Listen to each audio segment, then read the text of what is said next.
let me introduce you to the character I have been cosplaying for 2.5 years now, and that is this guy, also known as Bender from Futurama, and his number one quote line is written on his butt for everybody to see.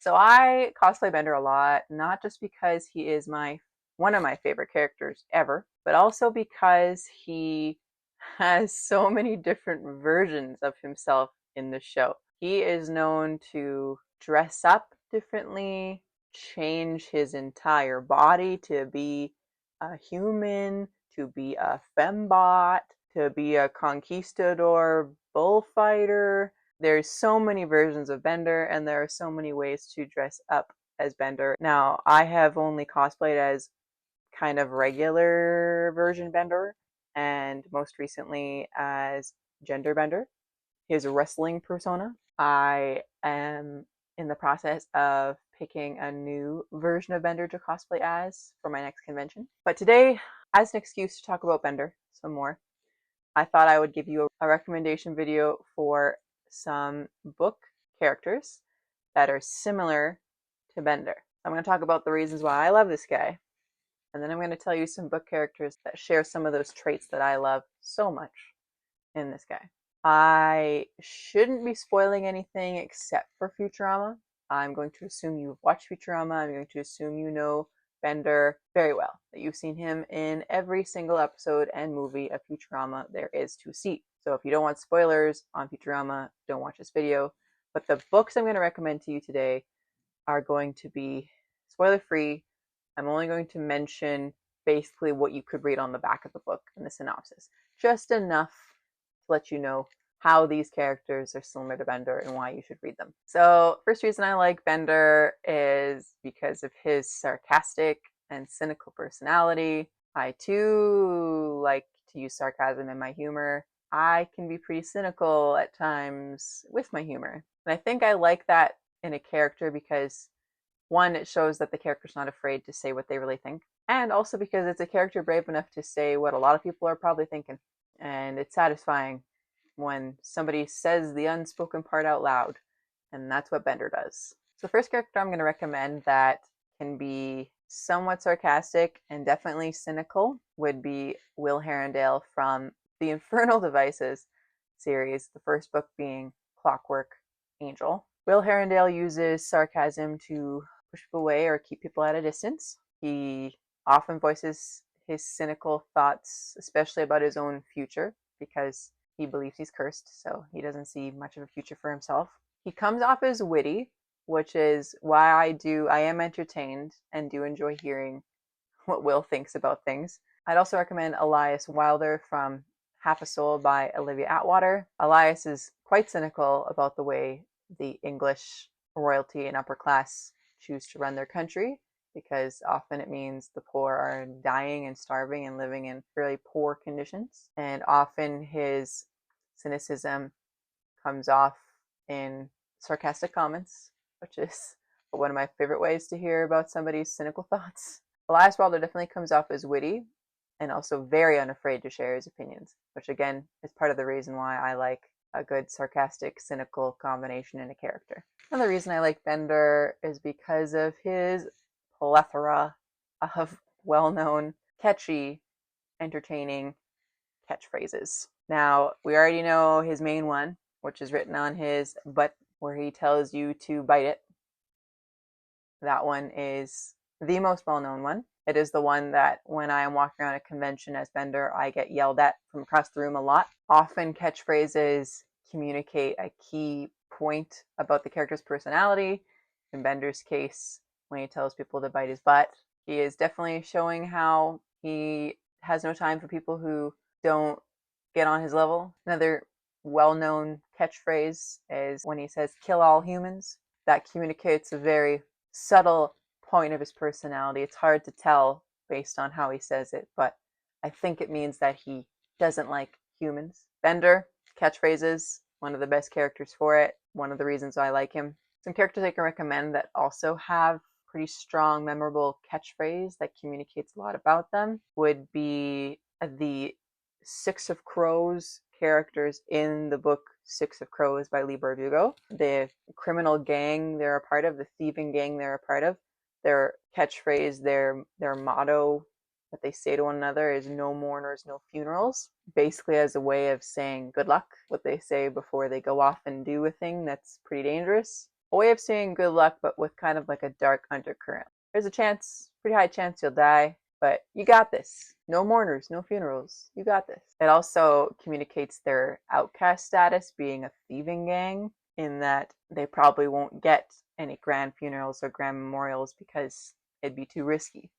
So if they die, this moment of saying this one line might be all they get. No mourners, no funerals. Don't die so that we can keep honoring you in life rather than death. I also had to include Iroh. He doesn't necessarily have one exact line that gets said over and over and over again, but he does talk about tea and use metaphors for tea a lot.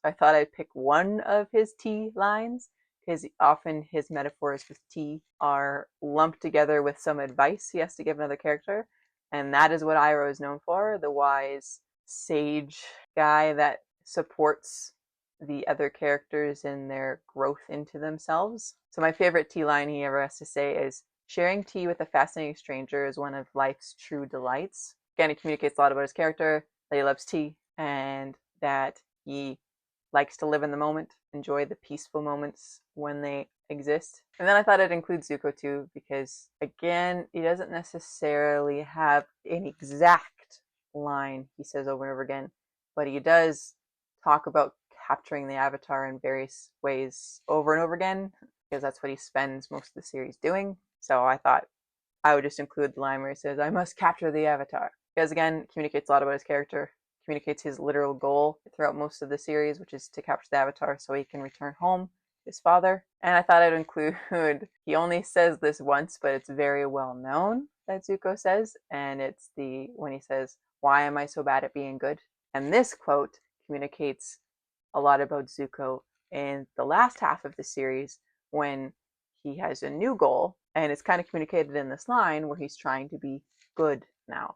He's trying to right his wrongs and help fix the damage he has done. Help the world have a better future. Another reason I like Bender is because of all the comedic moments he is a part of and often initiates. So these would be some of his antics where he parties and drinks and spends money, gains money, everything in excess. It makes the scenes over the top and chaotic. There's one thing about chaos is it's hard to take your eyes off of. One comedic situation that I've referenced before that I enjoyed watching when it came about was when Bender found out his body was made with some titanium in it, and titanium was worth a lot of money. So he sold his entire body, and he walked out of the shop just as a head with money in his mouth. And what made it comedic was right as soon as he came out of the shop saying how happy he was that he had money but no body, a dog comes and pees on him because he doesn't have a body anymore to stop him. So his choice to sell his body to get money also put him in an unfortunate yet entertaining situation. And that's one of many examples of Bender thinking he has a good idea, turns out as a bad idea for himself and the situations he becomes a part of as a result of his decisions. So some characters that I love that have also found themselves in comedic situations based on some of their choices and some of their antics. One would be actually Iroh.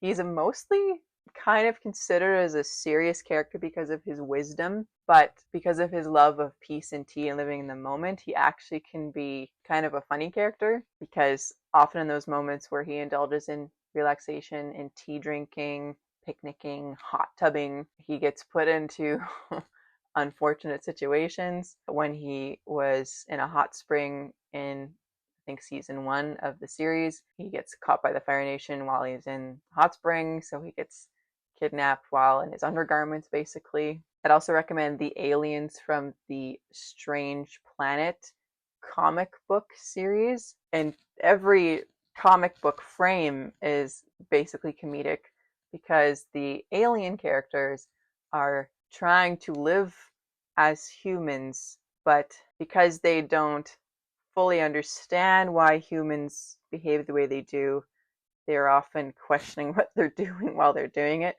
and it kind of makes the human race sound ridiculous in the way we live our life. And they often give very technical names for things that items we have around us. Like cats, they call vibrating creatures, which is not wrong, but it's kind of a technical way of talking about a cat, which has an entertaining and comedic effect to it. I enjoyed this series. I've actually rated both of the comics in that series 5 stars because I can't see a way to improve it. And Wendell Bamblebee from the Emily Wilde's Encyclopedia of Fairies series by Heather Fawcett, he's also an example of a character that can have comedic moments because he is quite capable, but he doesn't like to work too hard and take on too much responsibility unless it comes to cleanliness and fashion. There's moments when his clothes are damaged or somebody else's clothes are damaged or is not stylish, and the distraught he experiences in those moments and the fact that he drops what he's doing and just has to fix it is comedic in the fact that it's such a juxtaposition to how he behaves in most other situations, which is not too much care and not taking too much else seriously. So it's funny the fact that the one thing you take seriously is what we would consider minor, like a small tear or a stain on your clothes. Another thing I love about Bender and really respect about him is the heightened passion in which he pursues whatever catches his fancy in the moment. Although his passion and drive is temporary, when he finds something that he is interested in, he will give it his all for approximately 22 minutes, aka the length of the episode. By the end, he is moved on to something else. Because he can get so passionate about what he's doing, and I consider passion contagious, I get passionate about what he's doing, and I want him to succeed at it. If he wants to be the best bullfighter in the world for 22 minutes, I want him to be the best bullfighter in the world. If he wants to be the greatest chef in the country for 22 minutes, I want him to be the greatest chef in the country. So some recommendations of characters that are very passionate about the areas that they love would be The Little Prince from the book The Little Prince by Antoine de Saint-Exupéry. The Little Prince, in every interaction, he is talking about or showing his ability to learn, understand, take care, and above all, love the living things in his life. In his case, it is his rose back on his home planet. The depth to which he feels this love and care for his rose creates a lot of meaning in the story, and it makes his voyage to get back to the rose feel all that more urgent and necessary. It also makes his advice to how other living things choose to live their life, especially humans, when he offers advice on how humans can make a little more sense in what they do and how they behave, it makes his advice have a little more weight because he seems to understand what really matters in life. Whereas adult humans tend to prioritize jobs and career and owning things and buying things and money, things that don't actually truly matter, that are not essential for a fulfilling life. Another character that cares a lot about his passion is Iroh again with his tea. He makes an effort to learn every kind of tea, drink every kind of tea, make every kind of blend, drink tea, make tea in every spare moment he ever has. And I respect that. As a tea drinker myself, I need to take some pointers. No coffee for me. I'm drinking tea with Iroh. I'd also recommend Elias Wilder from the book Half a Soul by Olivia Atwater. He is very passionate about helping those less fortunate, particularly children in Regency era England, because a lot of the poor in that country basically live in poor workhouses and have horrid conditions and are not getting enough food, not having any shelter. In every waking moment he has, he's always thinking about what's his next step, what's one more thing he can do to help those less fortunate and help change society to make it so the systems help these people rather than relying on a few good-natured people to dedicate their lives to them. How it's better when the systems are designed to help people than only relying on individuals to make change. I'd also recommend, I have to recommend Emily Wilde from Emily Wilde's Encyclopedia of Fairies by Heather Fawcett, because Emily is a dedicated and leading expert in the field of fairies, fae research. And she is one of the first to learn something new in her research because of her passion for it and her drive to spend every moment possible going out in the field, conducting experiments, and viewing the fae in their natural habitat as much as possible. And in fact, her pursuit of this passion of learning more about the fae is what drives the plot in every single book of the series.